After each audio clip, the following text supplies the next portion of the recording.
Coba berikan salam dulu satu dengan katakan Tuhan Yesus baik ya. Haleluya. Iya, Tuhan Yesus baik, Saudara. Itu karena itu saya bilang hari ini saya akan berbicara tentang betapa hebat kuasanya Bapak Ibu. Ya, akan menyambung firman Tuhan minggu kemarin saya berbicara tentang iman Bapak Ibu yang memindahkan gunung. Amin.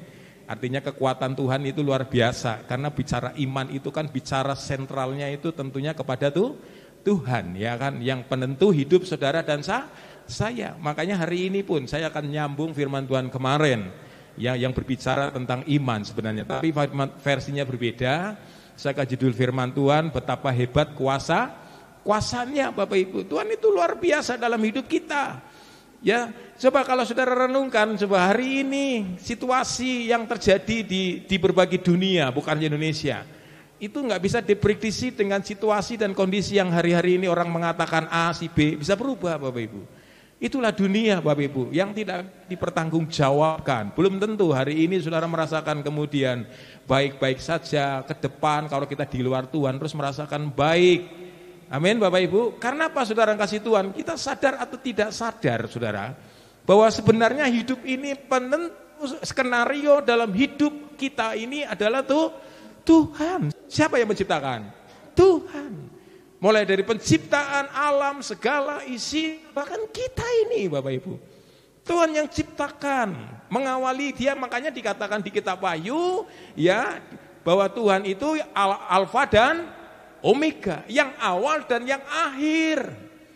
Setidaknya kita merenungkan di situ Bapak Ibu, oh iya benar ya, ternyata Tuhan yang mengawali, menciptakan manusia. Dari mulanya Allah menciptakan semua, segala isinya diciptakan semua dunia ini Bapak Ibu. Lalu kemudian seorang kasih Tuhan, setelah kemudian diciptakan segala isinya, itulah Tuhan ya, baik ya. Tuhan kalau menciptakan kan gak mau mungkin diciptakan manusia dulu kan. Dipenuhi dulu bumi, ya kan, cakrawala. Ya, menciptakan cakrawala, ada matahari, ada bintang, semuanya langit. Loh kalau misalnya menciptakan manusia dulu, nggak ada matahari, Bapak Ibu kebingungan mau nyuci baju, betul Bapak Ibu? Nggak bisa kering, saudara gelap, nggak bisa lihat wajah satu dengan yang lain karena gelap. Tapi Tuhan itulah kasih Tuhan, luar biasa sebelum menciptakan manusia. Makanya diciptakan manusia di hari yang keberapa?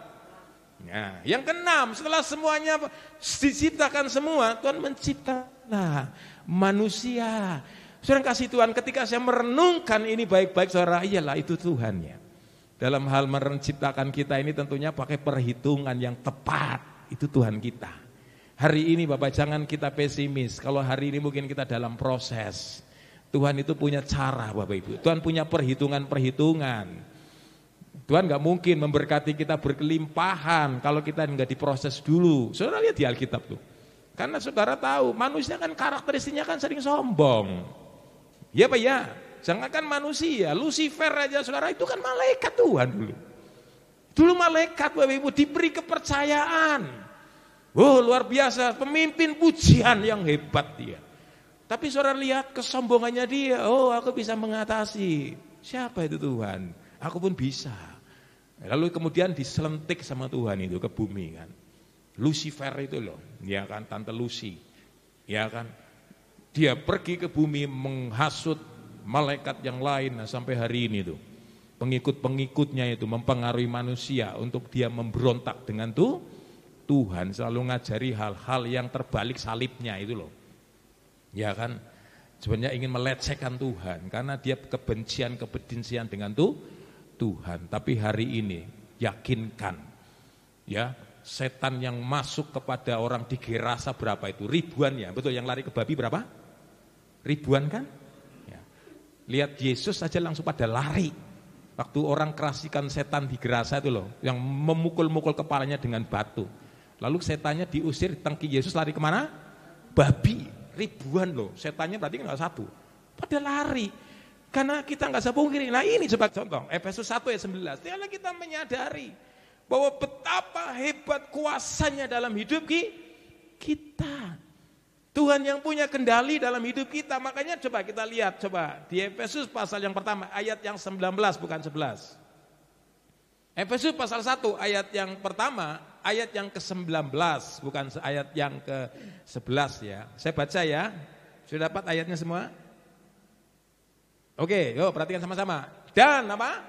Betapa hebat kuasanya apa? Bagi kita yang percaya sesuai dengan apa? Kekuatan kuasanya. Allah luar biasa dalam hidup kita, makanya menyadari sebenarnya apapun yang kita hadapi hari ini, dunia tidak bisa menentukan akan hidup kita. Saya ingat Ibrani pernah ngomong, Ibrani pasal 13 kan, satu kali kelak semua akan diapakan? Digoncangkan. Bukan hanya kegoncangan itu terjadi di bumi, kita akan merasain hari-hari ini, saudara. Orang pikir baik-baik saja. Amerika berkata, oh aku negara superpower, mampu secara ekonomi. Oh aku kan punya orang-orang yang pinter. Enggak nggak nyadari, padahal banyak-banyak orang-orang Israel di sana, Bapak Ibu. Yang pinter, yang dipakai Tuhan kan dari dulu pilihan. Bisa mengendalikan ekonomi. Oh kata mereka, saudara. Loh iya. Saudara kalau lihat itu cara kita ini dunia kan dipermainkan sama mereka seolah-olah. Saya mau katakan, mata uang sekarang yang menguasai derajat dunia siapa? Dolar Amerika. Walaupun sekarang kompetisi nih, ada mata uang Eropa, tapi seorang kasih nggak saya pungkiri, pelaku-pelaku saham dia melihat rating bagaimana pergerakan kurs mata uang. Lagi-lagi kita lihat dolar naik, Indonesia kena imbasnya. Coba yang kita biasa main di bursa ekonomi, $1 sekarang berapa? Halo? Oh tante ini ngerapal aja, karena habis terima transferan dolar ya itu. Iya, fulus. Ya. $1 sekarang naik kan tentu hampir 16.000. Iya kan? Makanya orang kemarin saudara kasih Tuhan. Siapa yang anak didik kemarin dia yang lulusan ngomong, Pak ini saya mau kerja di luar negeri Pak. Kamu mau kerja mendingan jangan di Asia. Kalau kamu bisa jebol ke Amerika tuh mata uangnya tinggi tuh, hei saya bilang. Kalau bisa ke Inggris tuh, pound sterling. Ya kan, kompetisi dengan dolar itu. Nah, sering kasih Tuhan, karena itu si dunia hari ini bisa berubah. Sering kasih Tuhan, saya mengalami loh zaman-zamannya Pak Harto Orde Baru itu. Dolar nggak segila sekarang ini. Pergerakan ekonomi yang terjadi hari-hari ini itu karena persoalan karena mata uang yang nggak tentu kan, naik ngerembetnya ke emas satu gram ini bisa sampai berapa itu 1.500.000 ya atau berapa itu, bayangin itu. Karena itulah dunia nggak bisa orang prediksi. Habis kemudian COVID kemarin terpuruk pulih, biasa saja, boy sekarang. Orang pikir ini karena COVID sudah dilalui, beres. Nggak ngerti terjadi kemudian perang di Palestina dengan Israel di Timur Tengah sana, Rusia, iya kan, membawa dampak ekonomi juga hancur di seluruh dunia. Nggak bisa kita pungkiri, dunia bisa berubah, tapi ada satu hal yang tidak bisa berubah, kerajaan tidak pernah digoncangkan. Siapa? Tuhan. Makanya Bapak yang kasih Tuhan, ayat ini coba kembali, ingin memberikan sebuah pengagungan kita. Bahwa dalam hidup kita ini, saya pernah katakan ini, dengar baik-baik, situasi boleh terjadi, perubahan boleh terjadi, orang sulit, orang kerja sampai malam kan sekarang kan, betul enggak? Orang pelaku bisnis sekarang yang dagang, sampai malam loh. Iya, kemarin saya waktu sempat keliling mau cari sesuatu, masih ada toko yang sampai jam 10 malam. Saya tanya kok sampai jam segini Pak, biasanya udah tutup. Nah, inilah situasi Pak, ekonomi sulit Pak. Iya, sulit. Saudara coba renungkan tuh, tahun lalu mudik biasanya kan rame-rame kan, para sponsor perusahaan-perusahaan mudik gratis. Ya. Nah. Enak, pulang di gratis, jamu jago saya ingat itu, Sido muncul, masih ingat kan? Tapi sekarang yang happy nih, bukan happy, saya mereka juga meratapi karena semuanya naik, serba naik. Iya kan? Bisnis yang ditransportasi, rame. Orang berlomba-lomba ngantri, pesan tiket. 1 bulan sebelum lebaran, iya kan? Saudara lihat itu, habis. Pelaku-pelaku, calo, mulai menjual tiket jauh-jauh hari. Sulit. Orang nggak bisa kemudian mensponsori, menyediakan sarana gratis. Karena apa saudara? Kembalikan apa? Duit. Sulitnya ekonomi. Saya mau sampaikan saudara, banyak perusahaan-perusahaan saudara happy-happy kelihatannya biasa-biasa saja. Kalau saudara bergerak di dunia ekonomi sekarang, pelajar itu mereka itu saudara, belajar sekali-kali melihat situasi berapa perusahaan yang sedang bangkrut. Oh saudara kasih Tuhan. Banyak-banyak perusahaan-perusahaan ini yang sampai kemudian keluarganya pada bingung yang di PHK itu. Mau kerja di mana? Mau kerja di mana saya? Saya berdoa buat Bapak Ibu yang bekerja, punya bos perusahaan yang dimanapun saudara bekerja. Lancar jaya karena mereka mengasihi Tuhan, perusahaannya diberkati Tuhan, katakan amin. Nah kalau gulung tikar, perusahaannya itu bangkrut, yang kerja kita ini pengaruh enggak? Pengaruh Bapak Ibu, makanya situasi hari-hari ini, kalau saudara menyadari situasi hari ini seperti itu, dengar baik-baik, saudara butuh apa? Lukas 1 ayat 37, masih ingat ayat itu? Lukas 1 ayat 37 masih ingat? Bagi Allah tidak ada perkara yang mustahil. Tuhan kayak ini mengatakan hebatnya kita perlu, betapa hebatnya kuasa Tuhan Pak. Perlu kuasa Tuhan bekerja dalam hidup kita. Saya pernah ngomong tangan saya tertutup hari ini kosong, gak ada apa-apa. Saya tutup lagi Bapak Ibu. Tapi kemudian kalau saya percaya Lukas pasal 1 ayat 37 dan juga Efesus 1 ayat 19, saya mengakui betapa hebatnya kuasa Tuhan. Tangan saya besok ada apa? Ada sesuatu di tangan saya yang dari kosong. Karena itulah karakteristik Tuhan. Mengerjakan sesuatu yang tidak mungkin jadi apa? Mungkin. Saudara punya masalah. Ya saudara kasih Tuhan. Pakai cara apapun bisa pikir menyelesaikan masalah. Orang punya pangkat, orang punya kedudukan. Dipikir bisa menyelesaikan selesai masalah. Firman Tuhan diingatkan Yeremia pasal 17, masih ingat? Ya? Diberkatilah orang yang mengandalkan Tuhan. Terkutuklah orang yang mengandalkan kekuatan. Banyak kok saya melihat merenungkan orang-orang yang mengandalkan sesuatu hal kekuatan manusia, ujung-ujungnya kemudian masalah. Makanya saya mau katakan hari ini saudara, butuh Tuhan sebagai penentu dalam hidup kita. Faktor Tuhan itu loh, kembali saya bilang. Penentu hidup kita, makanya ayat ini mengingatkan kita ini ya. Efesus, Rasul Paulus mengingatkan jemaat di Efesus. Ketika mereka mulai kiblatnya mereka, fokusnya mulai berubah. Karena Efesus itu bukan kota biasa, kota ramai, kota bisnis, perdagangan yang luar biasa Bapak Ibu. Orang mulai sibuk dengan segala apapun yang dia lakukan. Orang yang mau mengerjakan di dunia saham, ekonomi zaman itu saudara. Tapi saya mau mengatakan, betapa hebatnya kuasanya bagi kita. Amin Bapak Ibu. Saudara kasih Tuhan, saya lihat contoh-contoh dalam Alkitab luar biasa. Kehidupan orang yang senantiasa menaruh kehidupan dia kepada Tuhan. Nanti saya kasih contoh-contohnya. Hidup mereka ditolong oleh Tuhan. Saya dengar kesaksian-kesaksian teman-teman saya menceritakan ada jemaahnya kena kanker stadium akhir. Dokter mengatakan gak bisa melakukan apapun. Tapi teman saya menceritakan Bapak Ibu, ketika kemudian dia bimbing jemaatnya untuk menaruh pengharapan kepada Yesus, sembuh loh.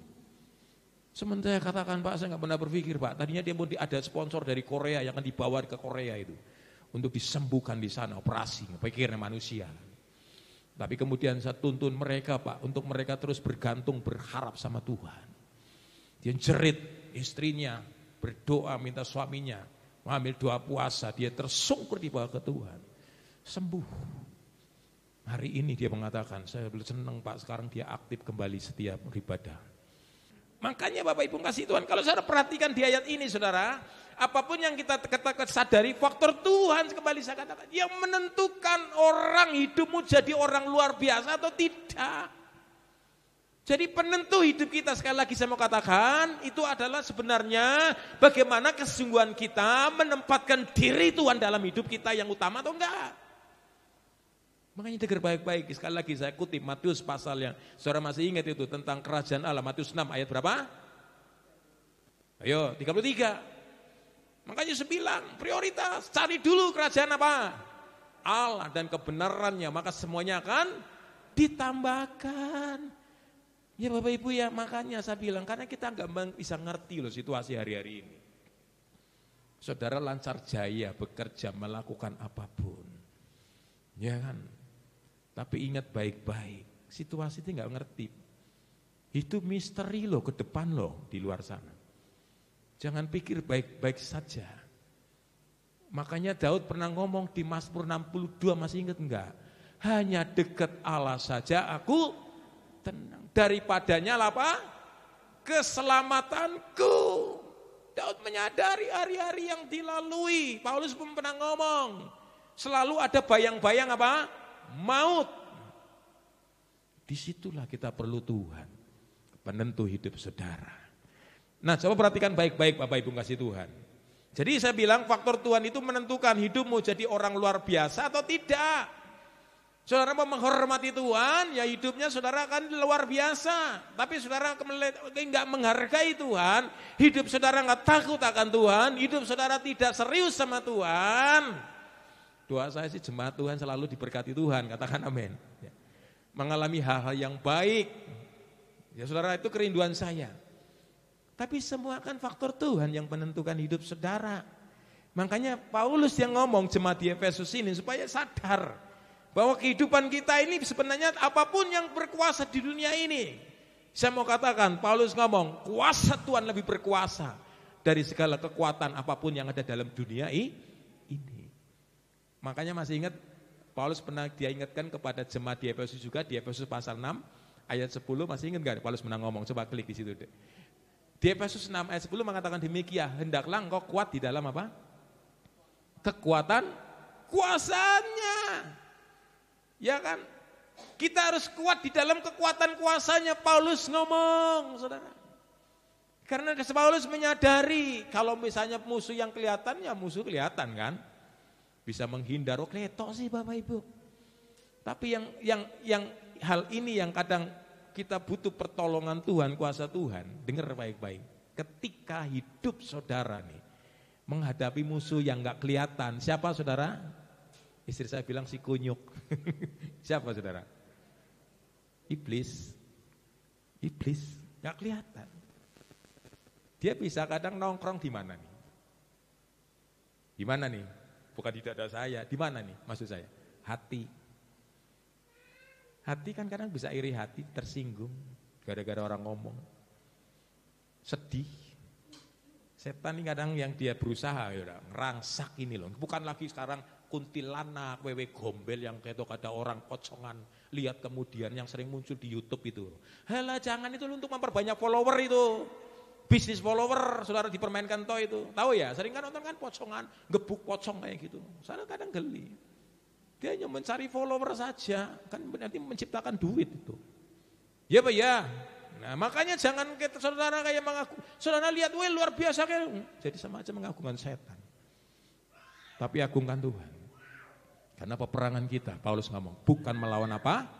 Darah dan daging, tapi apa? Bukan saudara. Bayangin loh kita anak Tuhan mau ibadah aja kadang dia ningkring di mana nih saudara? Hati. Iya kejengkelan kita mulai nggak ada damai sejahtera, melayani Tuhan juga jadi nggak maksimal Bapak Ibu udah mati kita. Kurang ajar tuh saudara, yang nggak kelihatan itu saudara. Jangankan jemaat, pendeta pun bisa saudara. Kalau nggak menjaga hati ini setan nongkrong di sini. Makanya saya bilang istri saya jaga hati kita. Istri saya melayani di sana nih di Salatiga, jaga hati. Kalau kita nggak jaga hati, ini setan ini kurang ajar ini, mencuri damai sejahtera. Jadi pelayanan kita buyar. Betul nggak Bapak Ibu? Kita mau ibadah jadi nggak sejahtera, dibuat jengkel anak kita, dijual dibangkit jengkel istri kita, dibuat jengkel suami kita, dibuat jengkel mungkin orang-orang yang ada di sekitar. Nah, pernah nggak ngalami demikian Bapak Ibu? Nggak enak kan? Nggak enak, kita lagi nyembah, enak-enak setan lalu kemudian orang di pikiran kita, kalau bojomu sebelahmu, tapi di sini suami-suami istri luar biasa ya. Coba tengok sebelahnya, woi kamu luar biasa loh. Lihat istri, suami coba tengok, ayo lihat, kamu luar biasa loh. Iya istri kita, suami kita luar biasa. Yang nggak luar biasa tuh siapa? Si kunyuk tuh siapa? Setan. Setan kan mukanya kayak gitu ya. Nah, saudara kasih Tuhan kadang gitu. Dimasuk di hati kita. Oh, dia rangsak, masuk kepikiran kita mulai ngerayang yang lagi kita nyembah Tuhan, ya kan? Ku terhubung denganmu. Lagi nang nyembah Tuhan, setan muncul. Mosok iso. Opo iya? Pernah enggak gitu, Saudara? Lagi nyembah enak-enak. Oh iya, aku tadi masak opor ayam iki lho, mau masak untuk lebaran besok ya aku lali matiin kompor. Pernah enggak gitu, Saudara? Kacau enggak, Saudara? Pernah enggak? Kacau, enggak konsen lagi. Iya kan? Lagi melayani enak-enak nyembah, Saudara. Wah. Ya. Leader yang ngurusin mixer, leader yang ngurusin press worship, ya kan? Fokus. Saudara enggak fokus, enggak gerambang mikir kayak ngono, Saudara. Oh iya aku lali, Saudara. Pernah enggak gitu? Pikiran, makanya hati-hati Bapak Ibu. Kita perlu nih kekuatan kuasa Tuhan untuk ada dalam hidup kita. Katakan amin. Makanya Kisah Rasul pasal 1 pernah ngomong. Kisah 1 pasal 1 ayat 8. Besok kan kita setelah ibadah Paskah kenaikan Yesus Kristus kan ada berapa? 10 hari ya. Hari Pentakosta kan. Yang dinantikan siapa itu? Roh Kudus. Kuasa Tuhan. Makanya Paulus tadi hendaklah kita kuat di dalam kuasa Tuhan. Karena itu kita menghadapi sekarang ini bukan sesuatu Paulus bilang di Efesus 6 ini sesuatu yang kelihatan, bukan. Yang di depan kita. Saya pernah ngomong sama anak Tuhan, Saudara. Ketika dia mengalami masalah, dia takut menghadapi orang-orang yang modelnya kayak gitu, Bapak Ibu. Saya bilang, kenapa kamu takut? Kamu punya kuasa yang gak kelihatan dalam hidupmu. Ya kan? Kuasa itu kadang-kadang orang bisa berbuat jahat kayak gitu, kayak Saul masih ingatnya. Dia jahat karena siapa? Firman Tuhan mengatakan ada siapa? Roh apa? Roh jahat. Ya kan? Saya bilang kasihan manusianya itu sebenarnya sedang diperbudak oleh setan. Jadi tamak, kadang bisa gitu orang, kadang bisa berbuat jahat kayak Saul kan. Karena roh yang bukan dari Tuhan hingga menclok. Roh yang dari Tuhan undur, roh setan muncul. Wow. Jadi berbuat jahat kayak gitu. Lah justru demikian. Kita perlu kuasa Tuhan. Katakan amin. Menyertai kita. Ya, karena betapa hebat kuasanya dalam dunia ini. Supaya menyertai kita.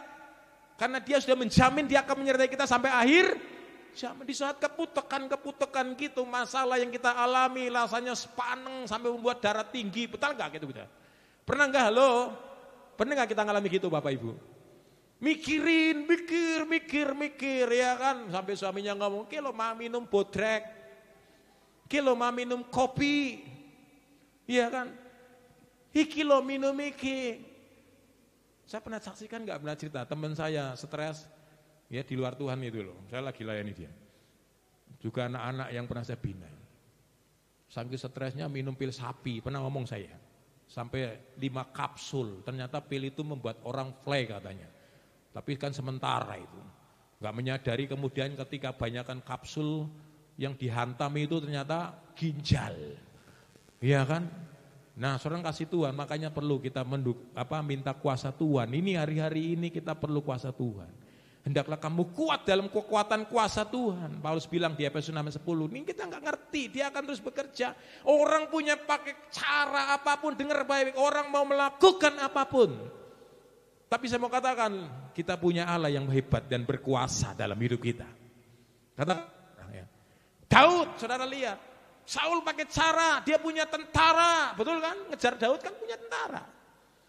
Dia punya kuasa, raja Saul pada waktu itu.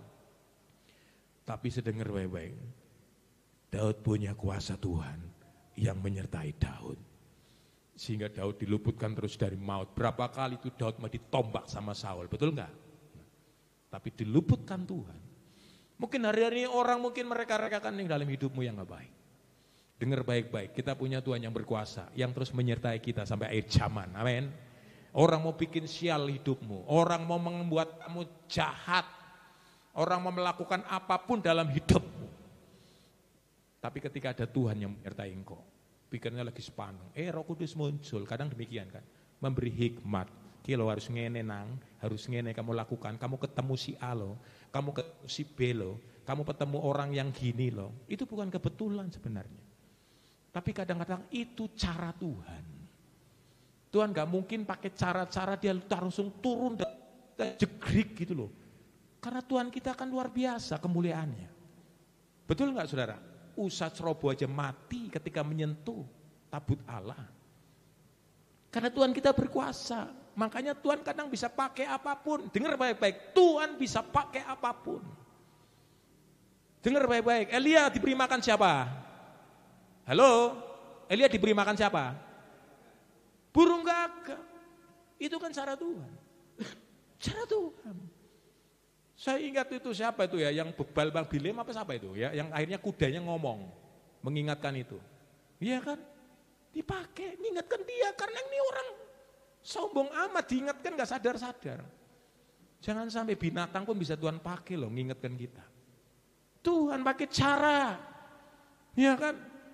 Biarin aja orang melakukan apapun, mau dia punya power, kedudukan, jabatan, jenderal kayak.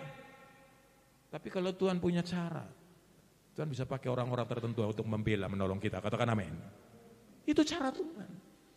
Hari ini orang pada mungkin mengharapkan THR, ya apa enggak saudara? Pak, Bu, dapat THR enggak? Ya bisnis sendiri yang enggak kerja di perusahaan mau dapat THR. Ya kan?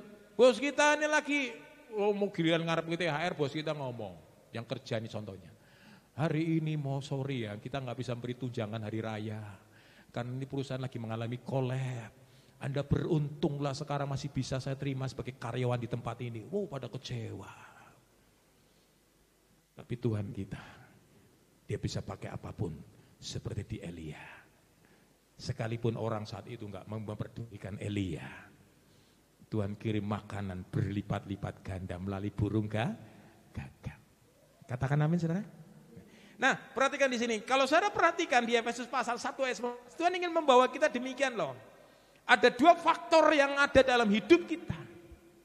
Yang pertama, coba perhatikan kembali ayat tadi mengatakan Efesus 1 ayat 19. Di sini mengatakan dan betapa hebatnya bagi kita yang apa? Percaya, manusianya. Jadi faktor manusia yang percaya, iman kan kembali kan? Jadi saudara akan menikmati hal yang baik, akan menerima mujizat yang dari Tuhan, akan menikmati pertolongan Tuhan. Ini yang pertama faktor manusia harus perhatikan. Saudara mau percaya enggak di sini katakan bagi kita yang saudara akan terima kuasa Tuhan. Saudara pulang, saudara kasih Tuhan, kita enggak bawa apa-apa saudara. Mungkin dalam hidup kita, kantong kita, dompet kita lagi kosong. Tapi betapa hebat kuasa Tuhan. Tuhan bisa isi enggak? Halo, Tuhan bisa isi enggak? Bisa.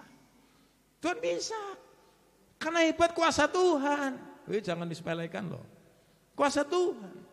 Makanya faktor yang Tuhan bilang, saudara, yang pertama, bagi kita kuasa Tuhan bekerja dalam hidup kita, bukan bagi kita yang nggak percaya. Di sini mengatakan ayat apa?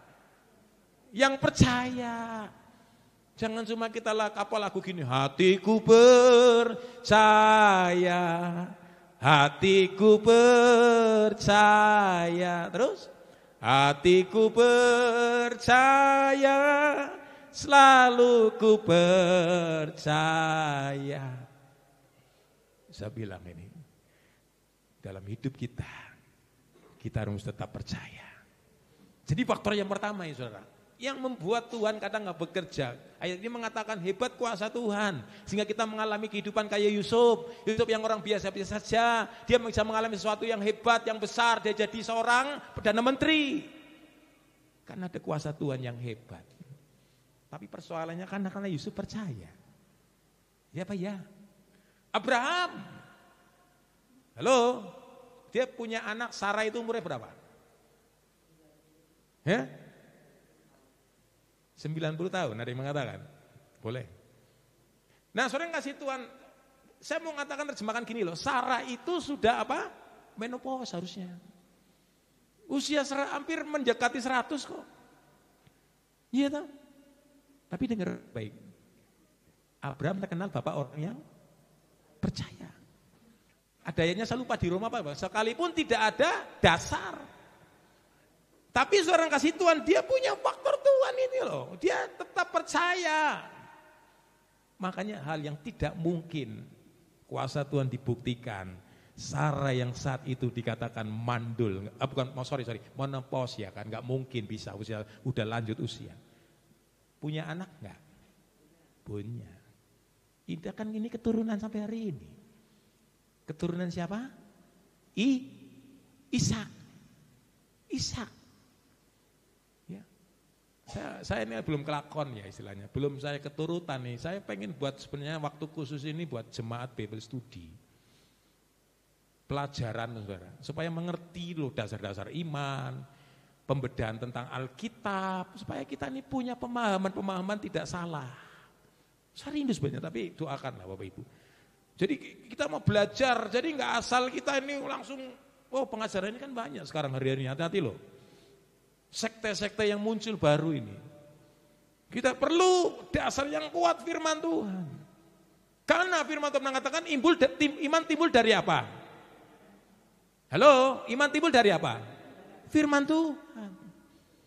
Iman kita nggak mungkin timbul kalau firman Tuhan kita sendiri turun naik. Iman kita akan timbul dari firman Tuhan, pendengaran. Makanya kembali ini faktor Tuhan harus perhatikan. Ya, harus kita harus mempercayai bagi kita yang percaya. Karena kita tahu ada banyak musuh-musuh orang percaya nih, musuh-musuh iman. Kekhawatiran, apalagi Bapak Ibu? Coba Bapak Ibu yang jawab. Musuh-musuh iman apa aja? Kekhawatiran, keraguan, kebimbangan, apalagi? Ketakutan. Pernah nggak ngalami demikian Bapak Ibu? Wedi. Situasi apapun ini loh, yang kita alamin takut. Itu kan musuh-musuh iman. Makanya Bapak Ibu kasih Tuhan, ini penentu pembeda kita saudara. Ketika kita firman Tuhan mengatakan, kita ini percaya. Kuasa Tuhan akan dikerjakan dalam hidup kita, pembedanya nanti.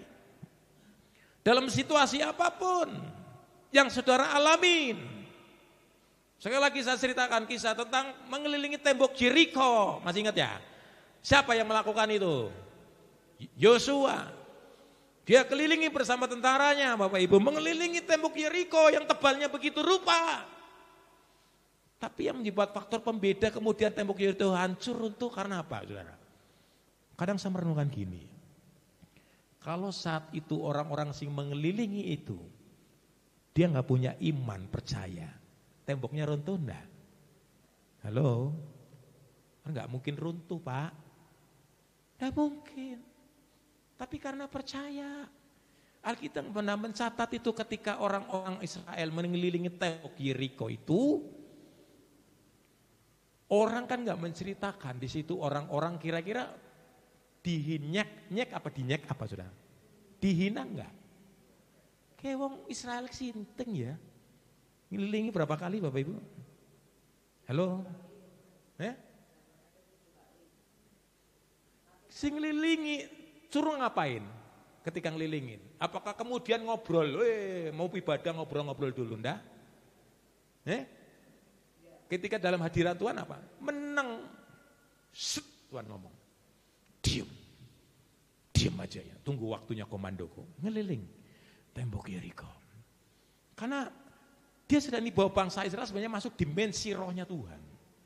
Kekuatan yang unlimited yang dari Tuhan, yang gak mungkin. Keliling, menang. Diingat. Woi saudara, waktu ngelilingi itu saya dengar ya secara rasio ya. Kira-kira pada waktu dia mengelilingi, kira-kira orang-orang yang Yeriko itu kira-kira nganggap orang Israel apa? Apa saudara? Kira-kira apa? Bukan orang-orang kemarin saya lihat sudah di pasar, sudah ada orang maaf ya, nggak pakai busana Bapak. Ini orang menjadi, dong busana. Ya. Menang suruh diem, keliling. Orang-orang yang Yeriko wedan ke lo itu. Nggak waras kau perang kau ngapain saudara? Cuma keliling-keliling toh. Ya. Diem. Tapi itulah kadang Tuhan pakai cara. Amin. Tapi intinya membawa bangsa Israel supaya percaya enggak bahwa Tuhan bisa melakukan sesuatu yang enggak mungkin mengelilingi. Hanya dengan apa saudara? Pada hari yang terakhir suruh ngapain? Bunyikan shofar. Firman Tuhan pernah mengatakan demikian.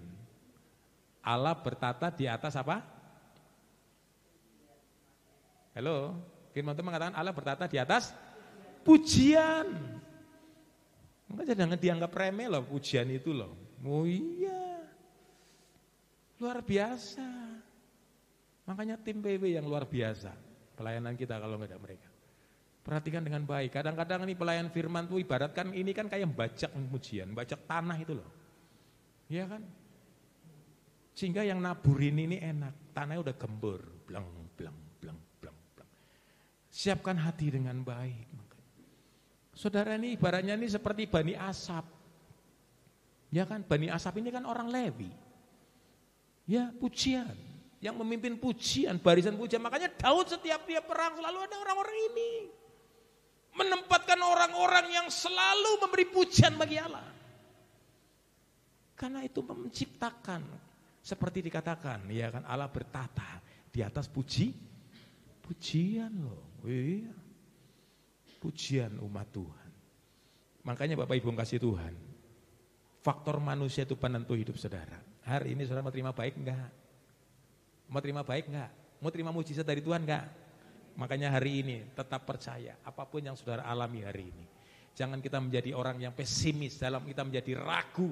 Jangan menjadi orang yang takut dengan Tuhan. Percayalah hari ini, bagi Allah tidak perkara yang mustahil. Karena Tuhan kita luar biasa, tembok Yeriko aja runtuh kok. Kan orang percaya.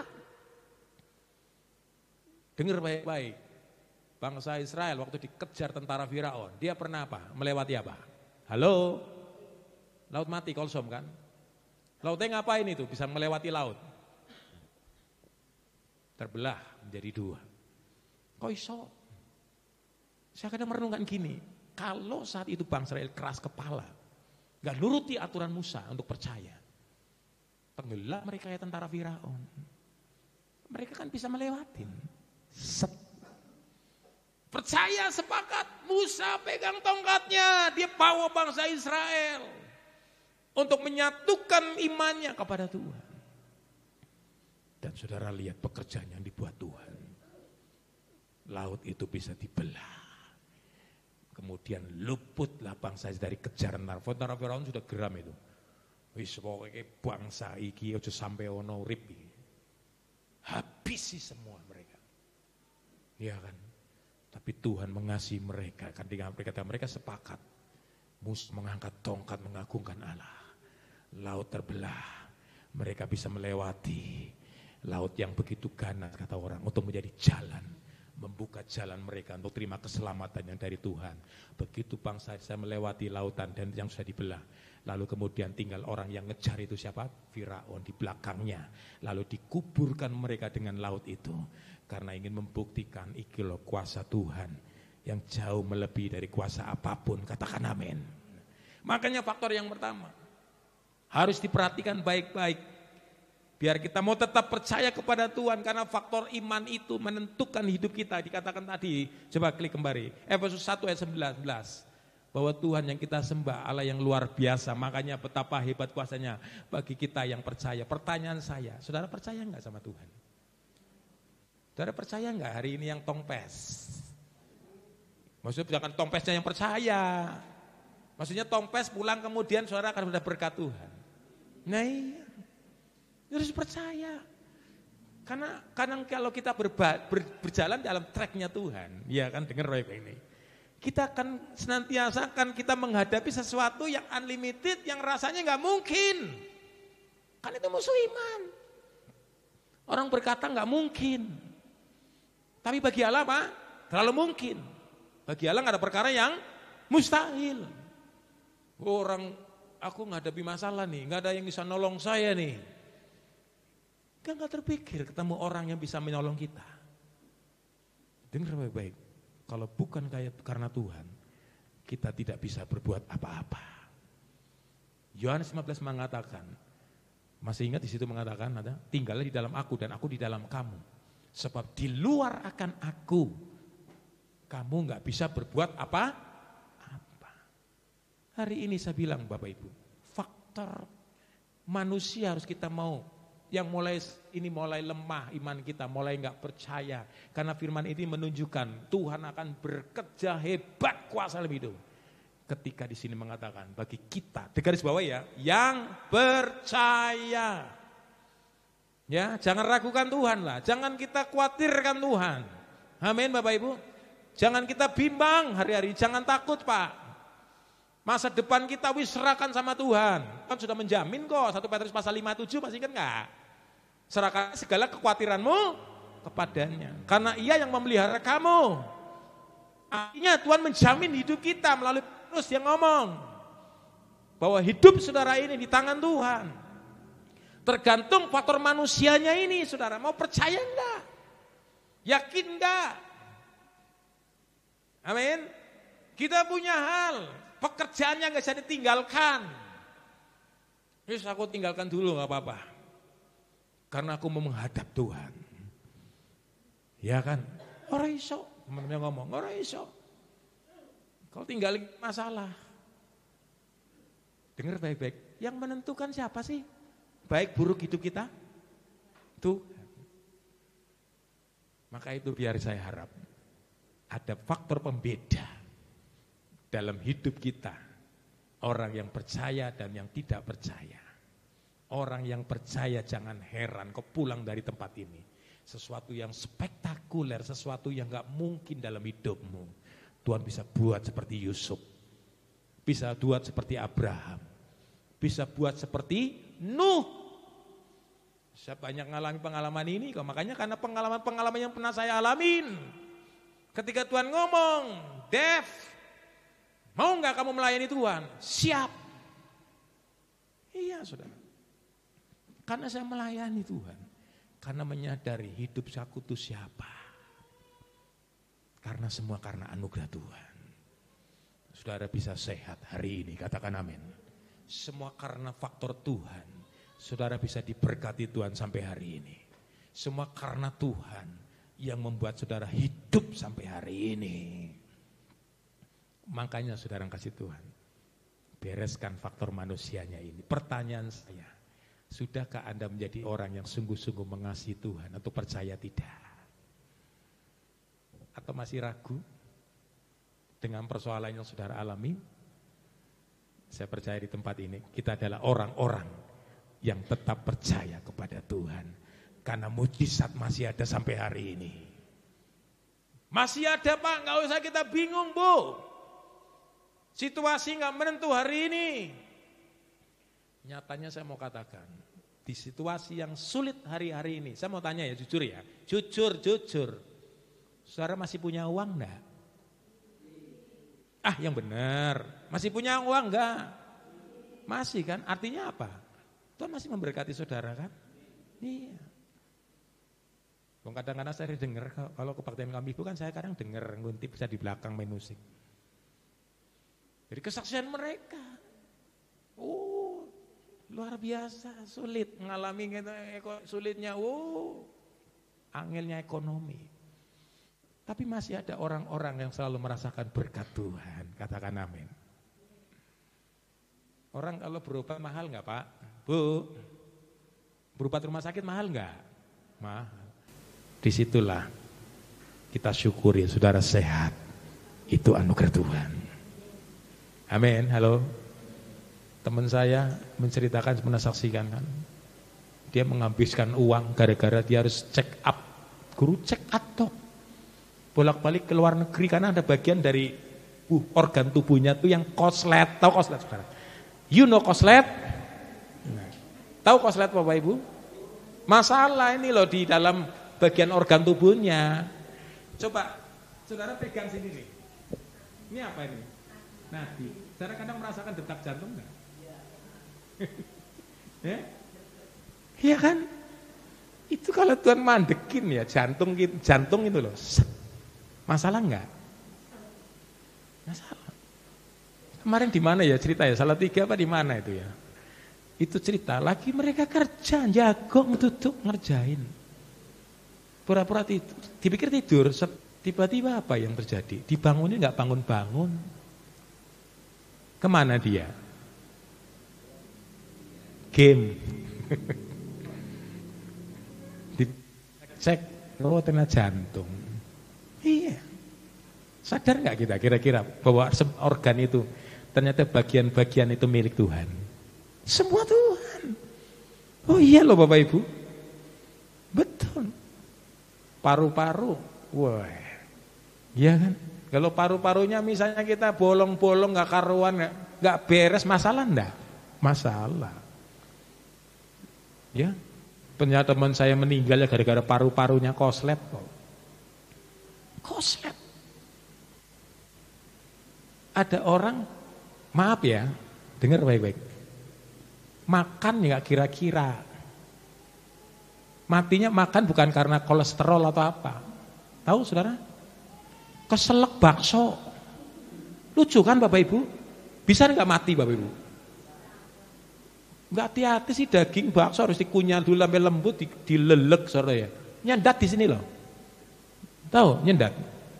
Mandek di sini, akhirnya kemudian mengganggu apa kira-kira? Pernafasan, gim loh. Iya. Betul, saya pernah saksikan juga kan, orang senangnya paling makan saya kadang-kadang selalu ada apa saudara? Tusuk gigi. Istri saya suka ngingetkan kok. Oh jadi main-main tusuk gigi.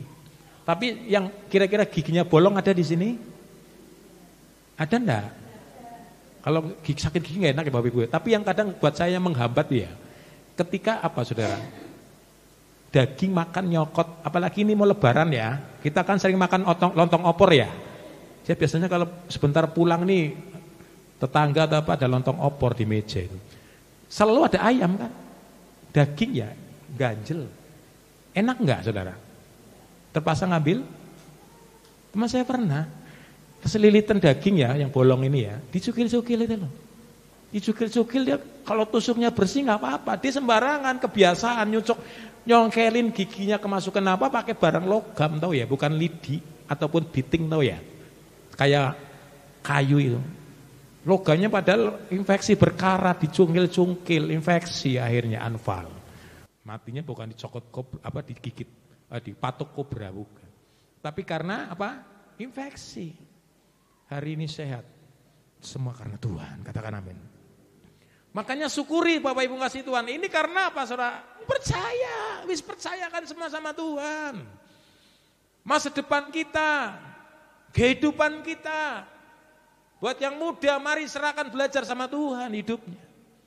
Percaya Tuhan sudah mengatakan Yeremia 29 ayat 11, masih ingat gak ayat itu? Rancangan yang aku buat dalam hidupmu apa? Rancangan hari depan yang penuh dengan hara, ya sudah. Pegang baik-baik hidupmu, serahkan semua sama Tuhan. Karena segala sesuatu hidupmu bukan ditentukan oleh dunia ini, saudara. Tapi Tuhan merancangkan hidupmu. Pertanyaan kembali saya, faktor manusianya, percaya enggak? Lalu yang kedua, lihat faktor Tuhannya ini loh, mengatakan apa? Dan betapa apa? Hebat kuasanya. Jadi faktor manusia kita menyadarkan kita Bapak untuk kita tetap percaya. Yang kedua Bapak Ibu, faktor Tuhan ini harus perhatikan bahwa kekuatan Tuhan itu luar biasa. Kalau Tuhan sudah bekerja nggak ada satupun yang bisa nahan Bapak Ibu, nggak ada bisa. Mau kekuatan apapun saudara ingin menghalangi kita saudara, nggak ada iso Bapak Ibu. Daud saudara lihat, Tuhan sudah bicara ketika Samuel mengurapi Daud untuk jadi apa? Kebiasaan di Israel kalau orang diurapin itu jadi apa? Raja. Diurapin. Tapi Saul pendahulunya dia raja. Wah, enak banget gigi loh. Harus ini keturunanku. Iya kan? Biasa kalau kerajaan saudara lihat di Inggris itu, seorang raja mesti harus turun ke siapa? Pokoknya keluarga kan? Sopo ki Daud. Enak temen ki Daud. Tapi ketika Tuhan menyutus Samuel mengurapi Daud untuk jadi raja. Saat itu ada orang yang gak seneng gak? Ada. Orang gak suka, orang marah. Tapi dengar baik-baik, kan ada faktor Tuhan, hebat kuasanya yang menyertai hidup Daud. Maka dengar baik-baik, tidak ada yang bisa menahannya. Katakan amin saudara. Tidak ada yang bisa menahannya, karena ada faktor pembeda dalam hidup siapa saudara? Daud. Iya kan? Dalam hidup Daud. Demikian juga Yusuf. Coba lihat Kejadian 50 ayat 20, Saudara. Saya lihat juga Yusuf ini ada orang yang sikrik, ya. Maksudnya ada orang yang sirik. Enggak suka akan kesuksesan daripada Yusuf. Orang selalu jahatin dalam hidup Yusuf. Coba klik dulu Kejadian 50 ayat 20. Kitab Kejadian pasal 50 ayat 20. Ini masih bicara karena faktor Tuhan. Nah, perhatikan 20 ya. Memang kamu telah apa? Mereka-rekakan yang jahat terhadap aku. Tetapi, nah ini faktornya, faktor Tuhan ini loh. Tetapi apa? Sama-sama katakan, Allah telah mereka-rekakan untuk kebaikan. Dengan maksud melakukan seperti yang terjadi sekarang ini, yakni apa? Memelihara hidup suatu bangsa yang besar. Saya mau tanya Bapak Ibu, pernah enggak kamu direka-rekakan yang jahat dalam hidupmu? Orang-orang cerita untuk menjatuhkan dirimu, pernah enggak? Orang jahatin kita. Orang melakukan hal yang enggak baik dalam hidup kita. Dengar baik-baik. Orang melakukan apapun, Yusuf belajar untuk mempercayai Tuhan. Makanya Yusuf ngomong, sekalipun orang mereka-rekakan yang jahat terhadap aku, tetapi ada faktor Tuhan nih. Dengar baik-baik. Sama-sama katakan apa? Allah telah mereka-rekakannya untuk apa? Kebaikan. Amin Bapak Ibu. Tuhan kita baik. Orang sudah mereka-rekakan melakukan ngarang cerita yang aneh-aneh. Orang jahatin kita, jegal kita, rencana yang Tuhan sudah tata dalam hidup kita. Oh, siapa dia? Karena ada faktor Tuhan yang membedakan. Yang membuat saudara akan mengalami pengalaman seperti Yusuf. Yusuf dia karena dia belajar untuk mempercayai Tuhan. Ada faktor pembeda yang dari Tuhan. Yang membuat Yusuf bukan jadi ekor, jadi budak terus. Tapi diangkatlah Yusuf menjadi orang sukses. Dia menjadi orang tua daripada Raja Firaun. Kenapa bisa demikian? Karena ada faktor pembeda. Yaitu apa? Betapa hebat kuasanya bagi kita yang percaya. Ada faktor Tuhan. Tenang saja, gak usah khawatir Bapak Ibu. Selama hidup kita mau tetap menghormati Tuhan, hidup kita mau tetap percaya kepada Tuhan dengan sungguh-sungguh, menaruh pengharapan kita kepada Tuhan seperti Yusuf. Saya percaya. Yusuf waktu di penjara masih ingat? Pernah kan Yusuf di penjara kan? Orang kan itu kan karena daripada apa? Fitnahan siapa? Kejahatan istri daripada padahal yang gatal siapa? Maaf ya saya ngomong kotor gini ya. Yang gatal siapa? Yusuf apa istrinya Potifar? Istrinya Potifar. Lalu jengkel kan gak terlayani Yusuf kan. Fitnah, ngomong sama bojone Bapak Ibu. Wah dia punya kedudukan kuasa kok, pejabat kok. Di Mesir kok. Penjarakan kayak Yusuf kayak loh. Dimasukkan penjara Yusuf. Tapi Tuhan coba lihat, kan ada faktor pembeda. Hebat kuasa Tuhan, di penjara dipercaya. Betul enggak? Justru di penjara itu, dengar baik-baik ya. Menjadi jalan Yusuf untuk mempromosikan Yusuf untuk menjadi orang nomor 2 di Mesir. Iya saudara. Di penjara dipercaya kok. Makanya dengar baik-baik, jangan diabaikan nih loh hal-hal ini loh. Wis biarin orang melakukan apapun yang jahat, kita punya Tuhan yang berkuasa. Makanya coba di Kejadian 50 ayat 20 dikatakan di ayat yang terakhir ini, memelihara hidup suatu bangsa yang apa tadi? Besar. Artinya Tuhan gini loh, jangan kita cuma berkotak, punya iman yang kecil gitu loh. Ini ngajarin apa sih sebenarnya sih pemahaman ini sih? Kita mulai keluar. Untuk kita melihat perbuatan Allah yang besar. Sesuatu bangsa yang besar. Jangan punya iman-iman yang kecil nih Bapak Ibu. Amin. Saudara, nggak pernah saudara melihat, memikirkan, saya itu kadang sering gambar tuh sebuah gereja yang Tuhan persiapkan buat kita. Saya kadang kalau tiap doa malam, pagi sendirian atau apa, saya kadang gambar ngerancang. Gereja gitu, modelnya ini, modelnya saya bawa kepada Tuhan. Amin. Jangan punya mimpi yang kecil. Walah terlalu gede loh, bukan masalah gitu. Yusuf ada demikian. Dia keluar bangsa bukan bangsa Tuhan ngomong sama Yusuf bukannya bagian yang kecil enggak. Apakah saudara menjadi orang yang biasa? Tuhan kita luar biasa kok. Harus belajar kuat masa depan kita. Masa kita cuma jadi seperti itu?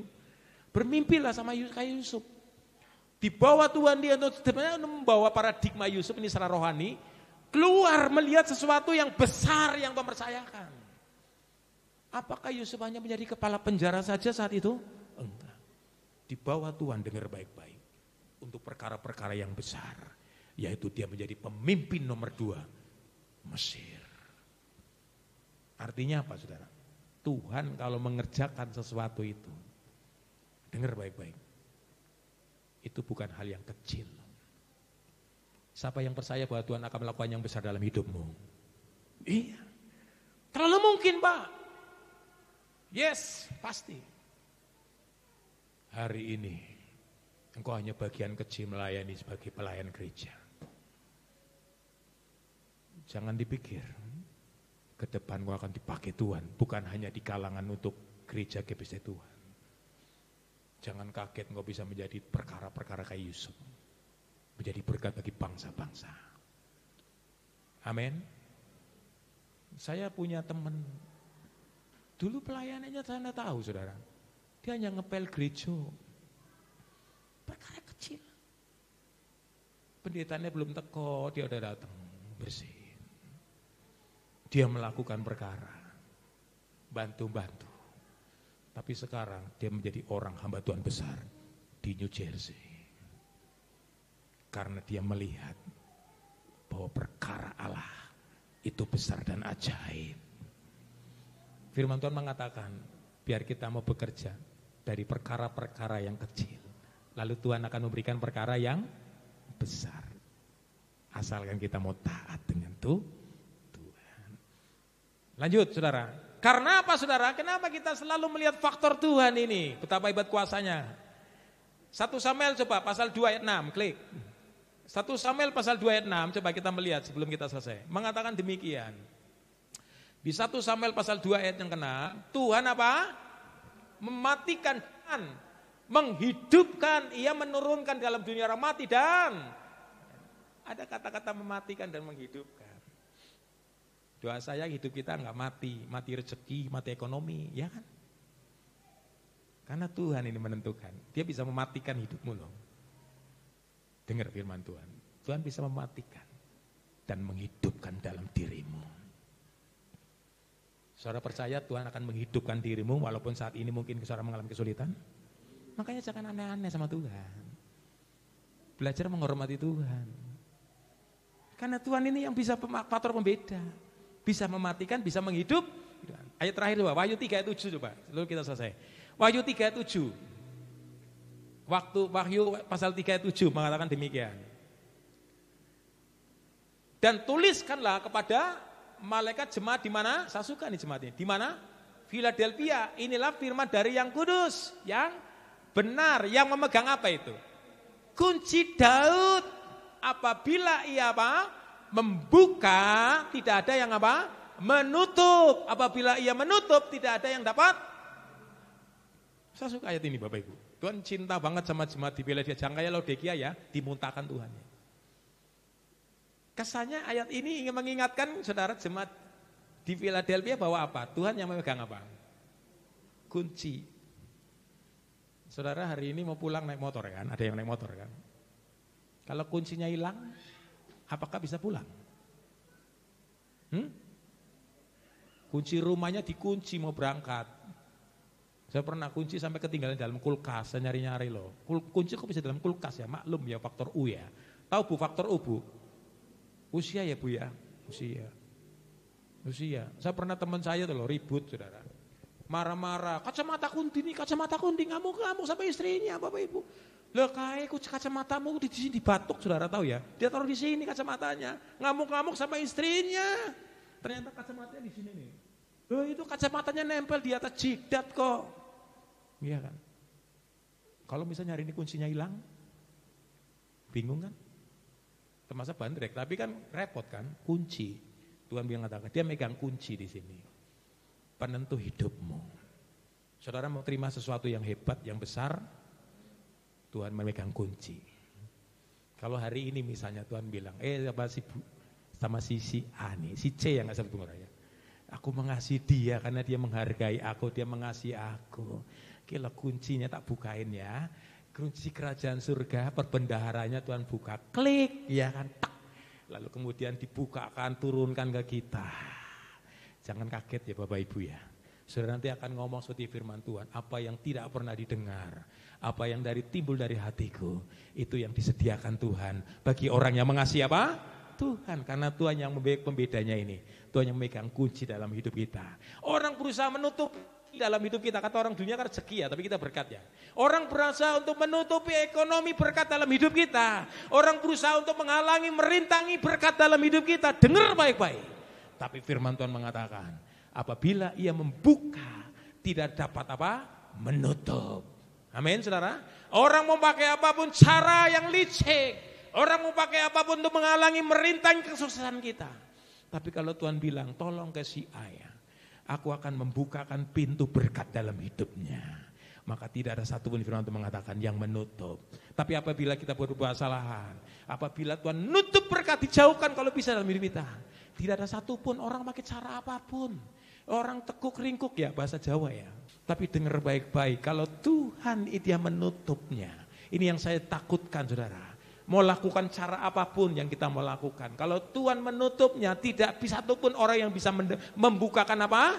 Berkat dalam hidup kita. Makanya hari ini, tolong pemain musik.